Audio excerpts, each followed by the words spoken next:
Bien, donc dans cette troisième partie, nous allons voir ce qu'on appelle le four, c'est-à-dire la fourrure. Alors avant toute chose, je vous ai fait un autre enregistrement où vous pouvez voir en fin de compte que mon canapé, alors il est ce qu'il est bien entendu, il a été fait qu'avec des courbes de Bézier, pour vous montrer ce qu'il en est. Mais par contre, vous voyez que le problème qu'on va rencontrer, si je viens ici du shading, à la différence de lui, où on a quand même quelque chose de plus propre au niveau de la texture, là on a quelque chose de moche. Pourquoi? Parce qu'en fin de compte, je vous rappelle que celui-ci ne sait pas faire de dépillage UV. Donc si je le mets ici en UV, je vais avoir quelque chose qui va ressembler à ça, c'est-à-dire très moche. Si je me mets en Generate, je vais avoir quelque chose comme ça de très joli du dessus, mais par contre très moche ici. Pourquoi? Parce qu'en Generate, il va ne savoir faire que travailler sur les deux axes, en l'occurrence X et Y. Il ne sera pas travaillé sur les axes, enfin sur l'axe Z. Par contre, si je viens ici, bon, on aura quelque chose qui est un peu moins moche, mais c'est pas encore ça. Donc tout ça pour vous dire que on est obligé des fois de travailler, de convertir votre curve en mèche et ainsi de suite pour pouvoir avoir quelque chose de propre si vous souhaitez faire un rendu final, bien entendu. Alors, là, je vais partir de zéro. On va supprimer celui-ci. On va faire un Shift A. On va mettre un plane. On va faire un SX. Pour avoir quelque chose comme ça. Imaginez, ce serait un tapis, par exemple, que vous souhaitiez mettre quelque chose dessus. Eh bien, vous avez plusieurs solutions. Vous pouvez faire Shift A et dire Curve Fur. Et là, vous avez quelque chose comme ça. Voyez? Et comme je vous disais, dès qu'on va venir au niveau du modifieur, enfin des différents modifieurs, vous allez voir qu'on a plein de modifieurs de partout. Alors je vais absolument pas tout vous expliquer par rapport à ça, il y aurait bien trop de choses à dire, comme je vous dis, il faudrait une formation complète, mais je vais un petit peu vous montrer ce qu'il en est. Par exemple, ici je vais mettre du bleu, pour quelque chose de plus sympa, qu'on puisse voir ce que ça va donner. Voilà, chose comme ça. Ok? Alors, regardons un petit peu ce qu'il en est. Alors, quand on prend le premier, ici, vous avez ce qu'on appelle Set Air Curve Profile. Ça veut dire quoi? C'est-à-dire que vous allez pouvoir gérer ici votre, vos différents paramètres. En l'occurrence, ici, le radius, par exemple. Vous voyez, c'est marqué 0,001 mètre. Si pour X raison, déjà, je vais passer en centimètres, ce sera plus sympa pour pouvoir travailler. Parfait, comme ça, j'ai 0,1 cm. Imaginons, je mets 0,2. Normalement, alors je vais mettre 1 pour grossir le trait. Normalement, ici, on devrait voir quelque chose. Pourquoi on ne voit rien? Parce qu'il va falloir venir ici au niveau de render.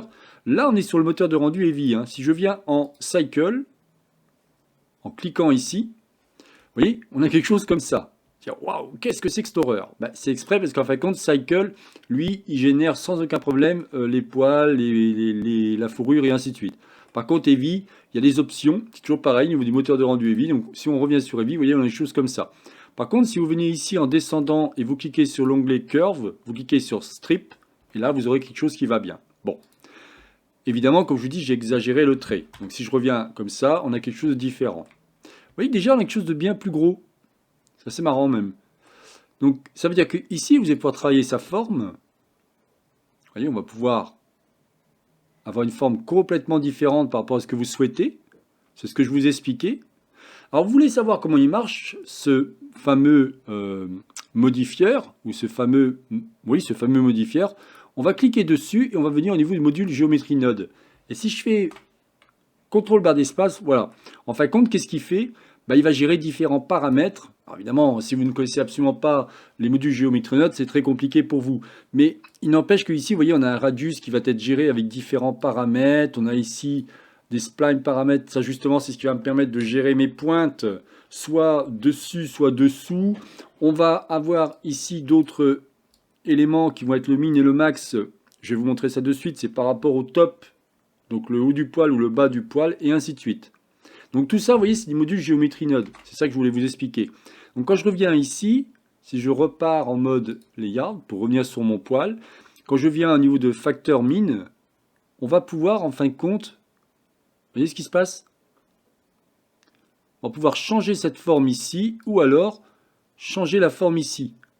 Donc on peut jouer sur les deux. C'est bien ce que je vous disais. Et tout ça, c'est des curves en fin de compte. Ce sont des curves qui sont gérées par les modules Geometry Node, mais ce sont des curves. Alors déjà, c'est ça que je voulais vous montrer. Alors là, on va pouvoir mettre par exemple 0,01 pour avoir quelque chose d'encore plus fin. Parce que je ne sais pas pourquoi, mais il m'a mis un truc assez gros. Je n'ai pas fait attention. Bon, on va laisser comme ça, on va voir. Ok. Ensuite, regardons les autres. On a ici l'interpolation Air Curve. Donc on va cliquer ici. Qu'est-ce qu'il vous dit? Ce qui va être important, c'est ce qu'on appelle ici la densité. La densité, c'est ce que vous allez mettre ici. Attention, c'est extrêmement gourmand. Vous pouvez planter votre machine si vous mettez des valeurs trop importantes. Là, on a 2500. Imaginons ici, je vais mettre 5000. Je vais évidemment avoir quelque chose de bien plus important. On va pouvoir, au niveau du viewport, diminuer si on veut pour pas avoir un plantage. Et quand on fera le rendu final, on aura quelque chose d'intéressant. On va pouvoir ici aussi diminuer le masque. Et on pourrait, si on veut, mettre un masque personnalisé si besoin. Avant toute chose, j'ai oublié de vous expliquer, ici vous avez des guides. Et par exemple, si j'augmente ici mes éléments, regardez, on peut avoir ce genre d'effet. Donc rappelez-vous une chose, c'est que ici, donc si je me remets à 100%, vous allez avoir pouvoir différents types de poils, vous allez pouvoir modifier pas mal de choses. Comme je dis, il faudrait vraiment que je prenne mon temps, que je vous explique pas à pas tout ce que ça va, comment ça va fonctionner, pardon, mais ça me prendrait bien trop de temps. Donc là, je vais un petit peu diminuer celui-ci, ou remettre à 0 comme c'était. Et ici, je vais plutôt me remettre à 4. Voilà, parfait. Donc là, je peux remettre ma densité. Ici, j'ai quoi? J'ai 5000, donc essayons 10 000. 1, 2, 3. Vous voyez, pour avoir quelque chose d'encore plus fourni. OK. Donc si vous avez aussi le seed à cet endroit-là qui va permettre de distribuer de manière aléatoire vos poils. Avant, il faut savoir qu'on pouvait le faire avec le module, enfin avec ce qu'on appelle les gestions des particules. Mais grâce justement au module Geometry Node, on va pouvoir paramétrer encore plus de choses que ce qu'on pouvait faire avec ce qu'on appelle la gestion des particules. Alors ensuite, ce qui va m'intéresser, par exemple, c'est celui-ci, qu'on appelle Freeze Air Curve. Lui, en fin de compte, ce qui va être sympa, c'est qu'il va, en fin de compte, regardez, soit avoir des poils tout droits, soit carrément avoir quelque chose de frisé, un peu comme un tapis, bien entendu. Vous voyez que ça peut être extrêmement intéressant. Là aussi, on va pouvoir distribuer par rapport à la distance pour avoir une espèce de quelque chose de fouillis. Et encore, je dirais qu'il n'y en a même pas assez pour avoir quelque chose de mieux. Donc il faudrait mettre plutôt ici, alors pas ici, à cet endroit-là. Il faudrait mettre peut-être passer à 20 000. Hop, oui, qu'on ait quelque chose de bien plus fourni. Alors, j'aimerais par exemple changer la hauteur de mon... Ça pourrait être un tapis, ça pourrait être des choses comme ça. Comment puis-je faire? Alors, je vais revenir ici, à cet endroit-là, cliquer et me mettre en mode édition. Et vous pouvez voir ici qu'on a plein de petits traits. Alors, hop, pardon, voilà, je vais mettre comme ça. Vous voyez, on a plein de petits traits comme ça. Ça, c'est ce que j'appelle mes guides. En fin de compte, c'est les poils qui ont été mis en place, donc il n'y en a pas tant que ça, hein, si vous regardez bien. Mais après, il y a eu ce qu'on appelle une interpolation. C'est-à-dire que pour chaque poil, on pourrait dire primaire, il y a eu des enfants. Exactement pareil que par rapport à la gestion des particules. C'est le même principe. Si je vous montre un exemple très simple, vous puissiez comprendre quand même ce que je vous explique, au moins ça. Donc je vais prendre un plane. Ici, je vais faire quoi? Ouais, je vais mettre directement un petit plus. On va se mettre en R. On va évidemment diminuer celui-ci par exemple à 5. Alors 5 c'est pas assez, on va dire 15. On va mettre 30, voilà, chose comme ça, ok. Là aussi si je veux, je peux mettre une couleur. On va mettre la même, hein, ça on va pas s'embêter. Et vous voyez que là ici, vous avez, si je reviens au niveau de mes gestions des particules, vous avez donc ce nombre de poils. En l'occurrence, si vous avez 1000 poils. Mais si pour X raison vous souhaitez aller beaucoup plus loin, vous cliquez sur Children et là vous cliquez sur Interpolate. Et d'un seul coup, il va me rajouter, alors en rendu, j'aurai 100 poils par poil. Ici, j'en ai 10 au niveau du display, pour pas que ce soit trop le bazar. Mais vous voyez qu'on peut avoir quelque chose comme ça.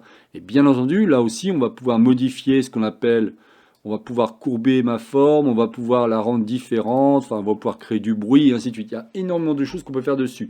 Et c'est comme ça qu'avant, on faisait les poils. Et grâce maintenant au module Geometry Node, on n'a plus besoin de ce genre de technique. Alors, par rapport à lui, comme je vous disais, si je me mets ici en 1, je vais m'en mettre en mode édition, vous avez cette petite chose-là qui apparaît. Moi, j'aimerais en fait compte diminuer ma hauteur.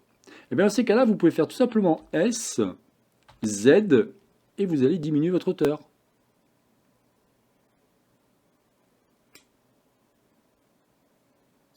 Et là, on va avoir un tapis de plus en plus réaliste. Et je dirais même qu'il n'y a même pas encore assez de poils. Alors après, sur pareil, au niveau de lui, là, ma forme, je peux venir ici. Là, je suis en bleu, mais mon plane, en fin de compte, j'aurais aimé qu'il soit d'une couleur différente. Le problème, c'est qu'on est dans le module Geometry Node. Donc le souci, si vous voulez, c'est que si je viens ici, alors si je prends, bah non, pourtant normalement si je prends mon plane, alors attendez, je regarde un truc quand même. Ah non, c'est ça, j'ai pas mis de couleur. Donc là, je vais pouvoir lui mettre une couleur, voilà, bleu, et on aura quelque chose de plus sympa. Et par exemple, ça pourrait faire un tapis qui serait à côté de ce que je vous ai montré au niveau de mon canapé, par exemple. Après, il faudrait peut-être un petit peu le modifier parce qu'il est un peu gros ici. Donc mon plane, il faudrait peut-être faire un E pour extruder un peu celui-ci et bouger juste un petit peu. Donc là, j'ai bougé bien trop. GZ. On va diminuer celui-ci un tout petit peu. Décidément, je ne vais pas y arriver. Et oui, il y a trop de poils. Alors, ce qu'il faut faire dans ces cas-là, c'est revenir sur mes poils. Et on va désactiver ça temporairement. Voilà, pour pouvoir travailler plus proprement. Parce que là, c'était compliqué par rapport à lui. Ok. Donc si je fais un GZ, diminuer, pour avoir quelque chose comme ça. Je vais recliquer par rapport à mes poils, réactiver celui-ci pour avoir ce que je veux. Parfait. Et vous voyez, d'un seul coup, on peut avoir quelque chose comme ça. Alors, on pourrait le modifier, ainsi de suite. Mais ce que je veux vous montrer, c'est que c'est pareil. Si je vous explique ici au niveau du modifieur, par exemple, prenons celui-ci, vous allez voir qu'il y a énormément de choses. Et là, c'est encore plus compliqué. Donc, si je viens dans View, Frame All, regardez, je me mets en plein écran, regardez tous les nœuds qu'il y a de partout. Donc, il faut absolument que vous compreniez chaque nœud, comment cela fonctionne, pour que vous puissiez après... Ce sont des mathématiques, en fin de compte. Toutes ces choses-là, ce sont des mathématiques. Vous voyez, tout cela, c'est des mathématiques. Donc, on a pas mal de vecteurs, on a pas mal de nœuds de type nodal, on a des textures qu'on va pouvoir travailler, et ainsi de suite. Enfin, il y a pas mal de choses. Là, je vois qu'il y a des missing data blocks, je ne sais pas pourquoi. Parce que comme c'est pas moi qui l'ai fait, celui-là, je peux pas vous dire. En tout cas, c'est fait donc directement. Donc, si je reviens, voilà, c'est fait directement comme ça. Justement, ce qui va m'intéresser pour la prochaine vidéo, c'est vous montrer par rapport à ma Suzanne, montrer quelque chose de très simple qu'on va pouvoir, par exemple, modifier nous-mêmes avec des techniques de module Geometry Node pour pouvoir un petit peu modifier son diamètre, sa longueur et ainsi de suite.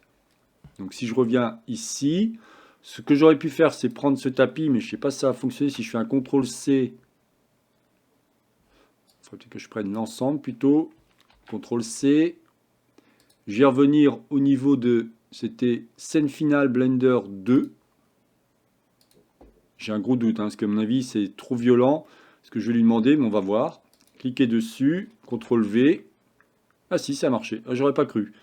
J'aurais pas pensé qu'il m'aurait récupéré tout ça. Et dans ces cas-là, je peux prendre mon tapis, S, diminuer celui-ci. Alors le problème, bien entendu, qu'il faut prendre les deux.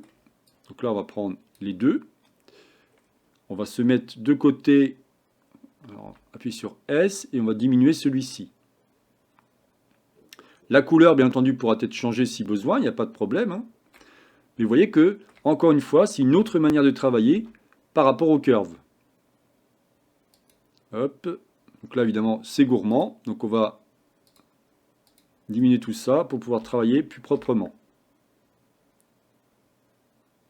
Voilà, je vois pas bien où je suis, non, je suis pas encore bon.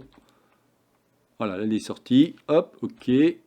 Alors pour être sûr, on clique ici et on fait G et on le positionne directement. Sauf que là, il faut que ça soit en face. Sinon, ça ne marchera pas. Voilà, parfait. On va un tout petit peu le lever quand même. Donc on va désactiver le snapping temporairement. GZ. Voilà, pour quelque chose comme ça, c'est beaucoup mieux. Et je réactive celui-ci. Voilà, vous voyez? Qui aurait cru que ça, c'était des curves? Bah oui, pourtant c'est des curves, vous voyez? Donc là, je vais vous l'enregistrer. Il va s'appeler, alors, pas canapé, comme je vous disais, c'est celui-ci. Ça va être donc le 3. Le dernier que l'on va voir ensemble, comme je vous disais, c'est module Geometry Node. On va prendre quelque chose de très simple.